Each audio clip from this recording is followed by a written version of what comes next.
Hello, good afternoon, only just, everybody. And I'm going to be talking live in a minute to Yennis and Rebecca. Hello, ladies. Hello. Hello. But first, we have to have this.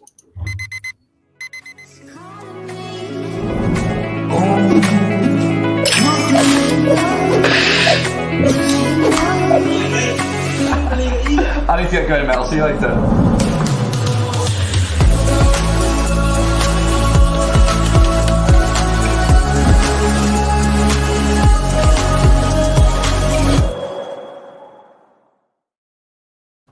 There you are. I hope you have both got laptop stand. Yeah, I want to buy that stand now. You definitely do, because the man comes with it. No, not really. But imagine if it did. There you go. Both of you, thanks so much for joining me. And we're here primarily to talk about your new project, which I have got a little graphic of. I'll cover our faces for a second, but here we go. There you go. Dysphoria. That's a wonderful little poster. Are you on that poster? I'm the writer and director, so I'm not acting this time, but and Bax's character is not on that poster. It's the two sort of lead characters on there. So I'm the writer director and one of the producers, and Rebecca is one of the actors in the film, and she's also our production coordinator. Wow. You two are busy people. Busy people. We've been flat out working 14, 16 hours a day, really. I know. It's such a, I mean, putting together a film is hard work, right?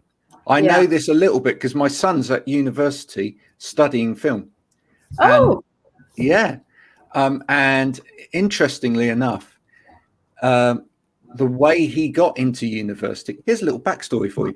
The way he got into university was that he went to college to do acting. All right. So he went to drama college. However, he decided he wanted to get into film. So outside of college, of his own fruition, he started making films, and actually went along to the Somerset Film Foundation, etc., to start learning how to do films properly. And he won an award. Oh, and he produced a film on mental health, which is now being shown around schools. Brilliant. So there you go. So that's a tidy link into this film, because this film obviously has mental health at its heart as well. So tell us a little bit about who's going to go first. Tell us a little bit about the film. Okay, so this is very close to my experience, and also my friends like Rebecca and the leading ladies in the film experience. So I've been holding off not to really write about this topic because of our cultural and social stigmas about East Asian women. Basically, we East or Southeast Asian women, our culture is collectivism. So whatever we do, you can't think of yourself first. You have to think of the family, so it's always like you cannot lose face, you have to save face. So whatever you do, you just have to, if you have a mental illness, or if your mental health is suffering, or having a mood disorder, or having depression, you cannot talk about it. And it's no such thing. So I think, and also for my work as an actress, I constantly worry that if I talk about my mental health, or if I'm suffering or some kind of mental disorder, I probably will lose job, because no film's insurance will want to insure me. They wouldn't give me a gun to to hold or whatever, even though sometimes it's not a real gun.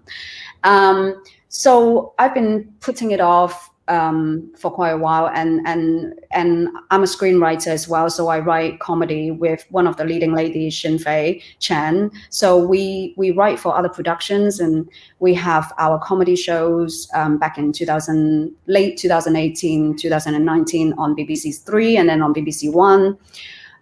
We're still writing other drama and comedy.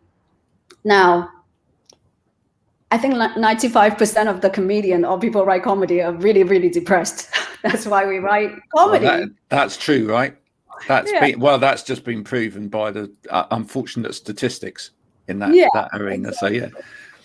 So and then I think it came to the lockdown, and I was thinking, okay, maybe I should do a little short about two person talking about killing themselves, because it was one of my experience. I was diagnosed with complex trauma and PTSD because of my childhood, and 6 years ago, and I thought it was depression. It was seasonal depression, and then it manifests into flashback, intrusive thoughts, and suicidal thoughts, and then panic attack, and just really, really tough. And then after I got diagnosed, and I was put on medication, psychiatric drugs, and they make me more suicidal. And then one day after I finished work, I'm quite high functioning though, like I can still go to work and no one can detect it. And because based on my culture, I thought, okay, I'm ill now, but I still have to carry on, but I shouldn't talk about it. So I think, except my best friend, which is Xunfei in the film, I didn't really tell anyone, and I just carry on. One day I finished work, the suicidal thought took control of me. I was in Brixton and I walked out. I saw a car coming and I literally jumped out. I flew, nothing happened to me, no bruises. I must be like Iron Woman, right? So that's the film. No, that's not the film. No. So I think at that point, when I walked out and the car hitting me, and at that moment, why do I want to write about a film about these two women having a dialogue? It's because my mental state at that point, it wasn't like a film that, before you die, your whole life flashback, right? It was that half of my brain, the other half of my brain, it's almost like trying to save me. Look at how much good things you got your whole life. You don't have to do this. So I was actually having like a conflict in my head. And I was like, this is so interesting. And I can actually put this into film and then actually show people when someone couldn't control their brain, and your brain sort of like take control of you every day. It's invisible to other people. So I need to bring audience to that person's perspective, so I can get rid of some of the stigmas. For example, suicide is selfish, and I don't think people understand that sometimes it can be so much that you basically just want to take control back. You can lose control of work and etc. Something you just can't control. But I think when it's come to your own self and your brain, it's harder to make sense of it. You're thinking that, am I weak because I can't control it? People will be telling you that just be positive, just get over it, and it's not that easy. It's not that easy. So that's why I wanted to make this short film, to bring the audience in, for someone, have mental disorder perspective, and how because words I don't think words actually is good enough. I think humans are attracted to music, to vision, and like visual and style and everything, and just let them escape for a little bit. But the film is not completely that dark. It's heartwarming, got a good, sort of got a good message out. So, yeah. Rebecca, when you saw the film and you heard the idea, how did you feel about it? Well, I think, first of all, I didn't have a choice either because Yennis and I worked a lot together. We're really good friends as well. And when she talked about this, I think, honestly, I think because of the issues and the themes around it, it's really resonant. And I think being an immigrant myself, like Yennis, I think there are things that we realize we don't talk about unless, suddenly it comes to light. And I think, especially during the pandemic, a lot of this has become so topical. I think, everyone has become more, retrospective. And I think when Yennis talked about writing this film, and what she and then her vision of it and how to tell the story. I think it was something I felt like, yeah, you need to do this, because I think we don't talk about this enough. And I'm not just saying mental health, because I think there's always an increased awareness and heightened perception of what mental health is, or what we should say about mental health. But also when you talk about a minority community, which is us as Asian women, and not only Asian women, but also being an Asian woman in another country, so an immigrant. So there's so many layers, I think, to this film that Yennis has brought out. And I mean, what I'm trying to say, I think, is that it was such a beautiful script, and Yennis has done such a beautiful job of taking this mental health topic and being a female and being an immigrant, and also showcasing what we as Asians, don't talk about in our culture because of the stigma surrounding it, because of shame. I think there's a huge amount of shame, saving face, as we call it in Chinese. Literally, like don't see me sad, don't see, the other side, and having this constant battle. So living behind a mask in a way. Completely. Yes, she said it's a beautiful script. She has to say that. I pay her to say that. So I just want to tell the audience that we have not shot the film yet. We're in pre-production and we're still trying to get more funding to do the film. So yeah. We will come to the funding, don't worry. We will definitely come to the funding. And I have a question to lead into that, so don't worry about that. Cool. But listen, so this is the thing, right? You write comedy as well. Yeah. You've written from a comedy angle. And as you say, with comedians, there's this thing about, laughing on the outside, crying on the inside, etc. Yeah. Having finally had that moment, that epiphany, and also the right timing, opportunity, if you like, to think, right, I'm going to do this now. I have to do this now. Working through that script, was it quite cathartic for you?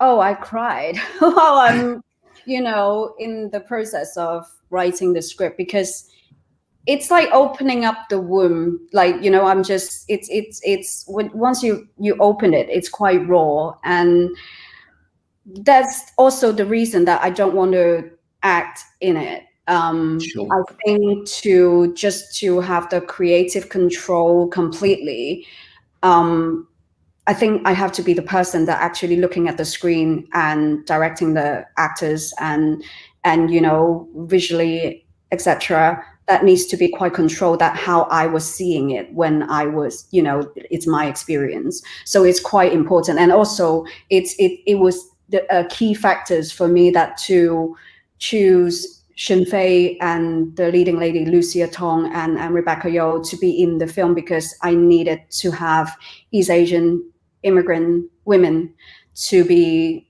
the leading cast, because they actually get the script and they actually understand what I'm trying to say. Because even though the short film is short, we compacted a lot of emotions and cultural stigmas, and I think it's very important to shine a spotlight on East Asian women, because mental health is very relatable. It happens to everyone.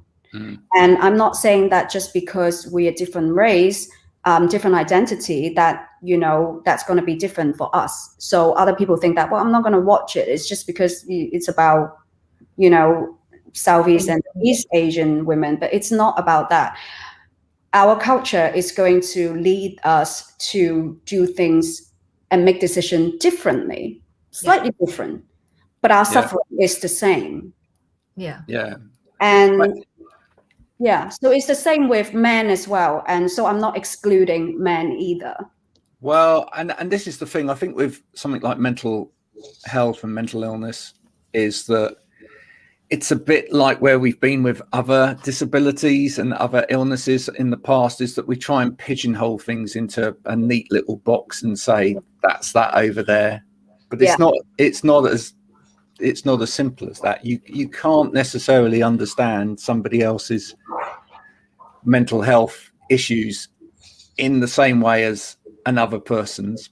And I come from a background just so you know, I actually come from a background of working in workplace adjustments. Right. So I've been, I go into workplaces and have helped people in terms of both their physical conditions, but also their mental health conditions, etc., as well. And that's the thing, where somebody comes from to that place in terms of their culture, their background, where they're living now, what their family dynamic is, all of those things means their situation is different from someone else's. Yeah. Trouble is, society likes to put everything in a tick box. Yeah, exactly. Even culturally, it's fascinating. Yeah, and that's why I think this is one of the hurdles that we're trying to get past. It's why do we want to do it independently? Why didn't I bring the idea to the production company that I'm already working with and writing for?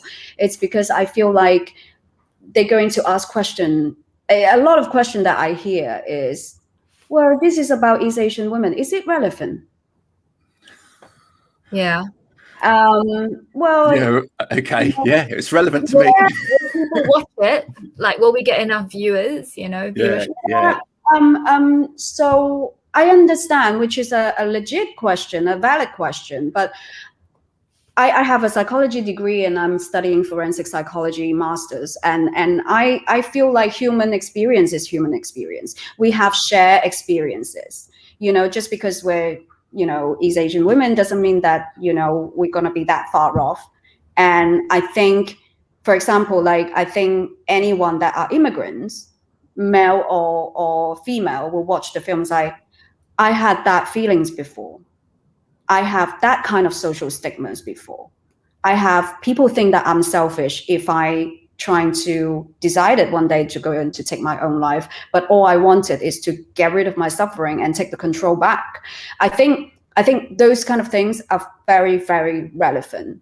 And I think it's time. I deliberately wanted to shine a spotlight on Southeast and East Asian women. It's also because in our culture, we've been silenced for generations. And when I say mental health, and I think people think that, oh, she must be talking about, PTSD, depression, and anxiety. No, I'm not talking about that. You can go through a very low period, having mood disorder, but not knowing that you're having a breakdown. Yep. Especially for men, when men don't really like to talk about things, and they thought this is just a phase, and then, not realize that this phase could last you quite long if you don't take care of your emotional hygiene. So, yeah. I'm going to stop for 2 seconds just to share a couple of the comments, which have been lovely throughout this. There's a lot. Sure. Ashley says, this is incredible, Yennis. You are awesome for sharing this very personal story. I just felt you needed to hear that. And Odessa is actually watching. So there you go. Even if this doesn't resonate immediately, the fact remains this is a voice that needs to be heard. Which brings us nicely onto money, because without that, it doesn't get made. But you said earlier that one of the things that was stopping you from sort of expressing this earlier on is because if I talked about mental health, studios wouldn't insure me. How do you convince someone to help you produce a film like this because it has the mental health tag? How have you gone about that process? I'm just hoping that throughout the past 6 years, my credit itself can prove that I was suffering really badly for the first 3 years and after getting diagnosed. And I hope that my credit can show people that, you can come through. You can see the light at the end of the tunnel. And throughout the past 6 years, even though I was quite bad, and I managed to create shows and worked on multiple production as an actress and, be on screen, and no one has detected that something is wrong with me, and I'm pretty sure that, am I answering the question or am I went on another? You went on a slight tangent, but it's fine. Maybe it's all good. Let's answer that for me. Save me. So Graham, you were doing fine, Yennis. But I'll pick up from where you left off. So Graham, you were asking about why produce it, and why not instead of taking it to other production companies? Is that what you're saying? Is that no? I'm saying how do you convince people to put money into something like this?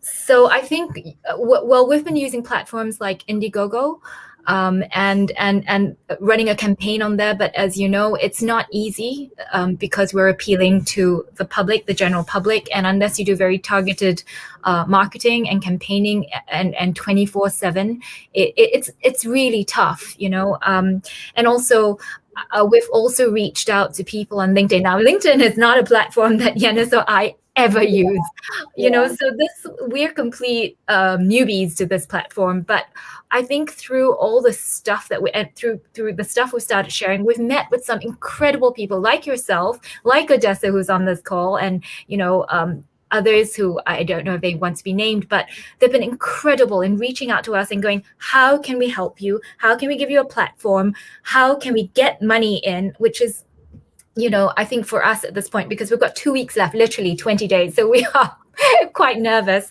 you know, fingers crossed. We really need to get this done, you know, and so that has been the main thing. So we've been reaching out on all these platforms, and good people like yourselves. We've been doing Instagram live chats, and people donating stuff to us to help us to reach what we need. But, you know, it's very slow at the moment.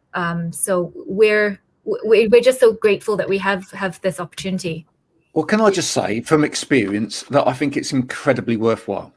All right. Because I put money into a film many years ago because a friend of mine came to me who was a filmmaker in London and said, could you put money into this film?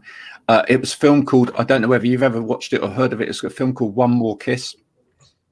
And it is the story of someone dying of cancer. It's not, you know, it's not a box office laugh along a minute type film, right? Yeah. It's a really heartfelt film, which isn't easy to stomach for a lot of people. But I have to say, going through the process and being involved in it and actually seeing it in Leicester Square at the end of it was incredible. But what I would say, if people are thinking of investing as well, is that the great news is, everybody, that indie film's doing really well. Films made by independents at the moment. There's never been a better time for independent film. Just look at what happened last year in terms of the awards. Independent films are really beginning to get some notice. So actually, this is a worthwhile, even if for no other reason, you just want to get a good return on your money. Independent films, right, are doing really, really well. Are you taking this, or if once it's made, are you going to take this to any awards? Because I think you should. So basically, I already produced and funded my last TV pilot, which is also a dark comedy. And we went through festival run and we won about 7 awards already. So I can really vouch for Yennis that she writes award-winning scripts. And, you know, it's doing really well. No, it's truth. I'm not pay her to say that. I'm not being paid. Just so you know, everybody. I mean, we've done loads of festival runs in terms of where it's gone, and if you look on our Indiegogo page, it's all there. So we're being really transparent about how we've done so far and why we are very confident this is going to do well, because our goal is to make the feature next year. So it's going to happen. Where are you going to film it, by the way? So it's London, because my story happens in London. So I also want to stress that I know that I won awards for comedy, but this film, even though the topic is dark, that's a lot of witty dialogues, and I try to lighten the things up, and so audience can be easier. Like it's easier for audience to digest. So it's not completely like, oh, the subject is so dark. It's nothing like that. You know, it's stylized, like we were saying, and our tagline on Indiegogo is, if you think of a film reference, it's The Butterfly Effect meets Shutter Island. So if you know those films, then you can understand the stylistic approach. So that is just visually, but we're a little bit lighter than Shutter Island and The Butterfly Effect. Well, I'm going to tell my son to get his arse over to London next year to be a professional boom for you for free. So there you go. Amazing. Let's get people involved in this film in any which way they can. So what are you needing to raise? Let's put the money on the table here. What is it you need to actually raise? So production manager. I am the only Chinese that has no maths. Yeah, me too, I think. Well, contrary to popular belief. But so we're looking for at the moment on Indiegogo, our budget is 16,500. But then that's not counting still flights and things and festival entries, so that will add another 5. Which are expensive, yeah. Very expensive. Yeah. So, we've put there what's manageable, I think, at the moment, because with Indiegogo, you've just got to be clever with that. But we do probably need, like, in total, I'd say about 20 for the aftermath of it. Post-production, that's expensive. Flights to festivals, entering festivals. I mean, how much does a festival entry cost, Yennis? I mean, if you just want to let everyone have an idea. That's different. It could stem from like really small festival for like $8 US to like, $150, $300. So yeah. Yeah. And I mean, the last time you entered how many festivals for the Selma Clarice? For our last TV pilot, I think we entered about 17. Yeah. So the costs literally rack up, so I mean, that's what we're needing at the moment. Yeah. No, I totally understand, because my son keeps saying to me, I need another £100 to go to this festival, because you put your film into the festival and then you've got to go there. Yeah. And accommodation, it's not just a case of, but just for people that are listening, that these things are important, because if the film gets these festival awards, then it gets onto another festival and then it escalates, and so it gives us like wider audience, and then distributor might come and say, I'm going to show your film, or can you make a feature length, and then we can actually shine a spotlight on mental health and give a platform for, to shine a spotlight on East Asian and Southeast Asian women as well. To add to that, I'd like to just say something, actually, because I think what Yennis is, doing is not only that, but also putting a lot of Asian representation on screen, and not just Asian representation, but females on screen, which I think the last thing, if we think about, is Crazy Rich Asians, right? Which everyone loved, but it was, comedy. It was, based on a book. It was great. It was set in Singapore, where I'm from. But, it's not all there is to Asian women, Asian people and culture. And I think that's what we want to have on screen as well, and have more of it, so we can show people that we're such a diverse group within ourselves, dealing with the same issues that everyone deals with. Yeah, listen, both of you, it's been an absolute pleasure talking to you. The most important thing that we are going to end on is where people can go to donate money. Yes. Because that's the important bit. So where is that? The Indiegogo, that would be our Indiegogo page, which is, do I need to send you the link? You can do, if you like. Can you see a share screen thing down the bottom? Share screen. Yes, I can. There you go. Let's do this right now. This is a live thing. We can do it. You share your screen and show us the website, so people know exactly where this website is. Okay. And then if you're watching this back at any time in the next 14 hours or whatever that it's going to hang around in LinkedIn land, please do go to this website. There we go. Oh, I'm going to show this. There we go. Look at this. Does that work? There we go. Yeah. Thanks. Is that the right one from Edward? Yes. Yeah. So there it is on the screen. Do go to that link, everybody, and put some money in. What's the least amount that someone can put in? A $5. That's right. A skinny latte. A skinny latte.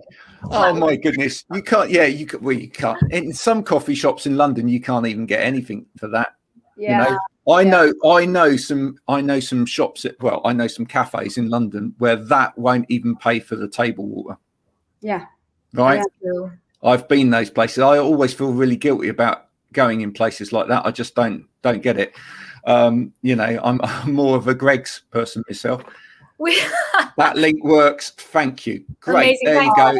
There's money going in. There's money We've got going also in. amazing perks that you can click on, so things that you can get depending on which perk you want. So you can even have a voice in our film, help us choose music or, fonts or, things like that. Yennis was in Bond, Skyfall, so you can get a picture of her, signed autograph for Bond fan. An espresso is already £3. That's right. So look, so for basically the cost of a slightly stale pastry and a coffee, you could actually donate to something much more worthwhile, and it will save your waistline. Okay. Exactly. In fact, just don't eat lunch today. Put money into this film instead. Okay, that's coming from a health and wellness guru. Just don't eat lunch today. One day won't hurt. Fasting is good for you. Fasting for one day is good for you. And we can make this happen. No, I really want to see this film happen. Thank you. I can't wait to actually watch it. And I'm absolutely truthful about sending my son over. He's a absolutely brilliant boom, right? He's world-class boom. So I'm sending him. I'm going to make sure he turns up in London to do that for free. Really? Yeah, absolutely. That's going to happen, right? If we can get any other film crew members for free to donate their time, that would be great as well. So if you're watching and you're a professional in the film industry and you can donate some time on a film set, there we go. Can I put an email address there if anyone is interested to contact us for more information? I'm going to do that. An email address that's hello@fafproductions.com, and that's I think in a private chat. So I think you can. Oh yes, that's in the private chat. But what I'm going to do is in the magic of technology that we have here is I'm just literally going to copy that. I'm going to create a little banner with it so it flies across the bottom of the screen in this magical way. Here we go. Ready? Ta-da! Oh, amazing. Look at that. Brilliant. So hello at Faf Productions. That's a great name, by the way, isn't it? Faf Productions. Yeah.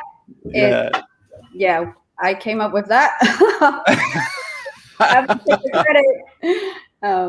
Thank you very much. There you go. Thank you for that. That's brilliant. People are donating as we speak.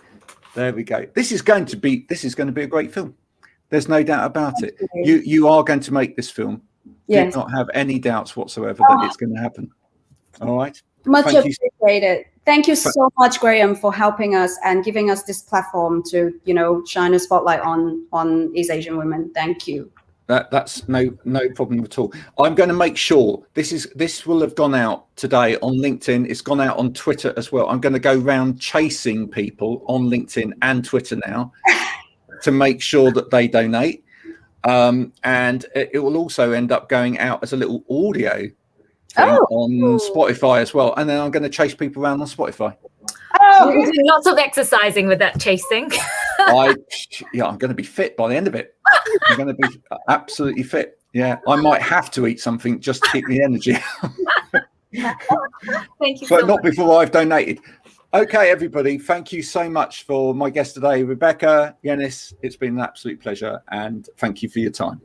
Bye for now. Thank you. Thanks, everybody. Bye.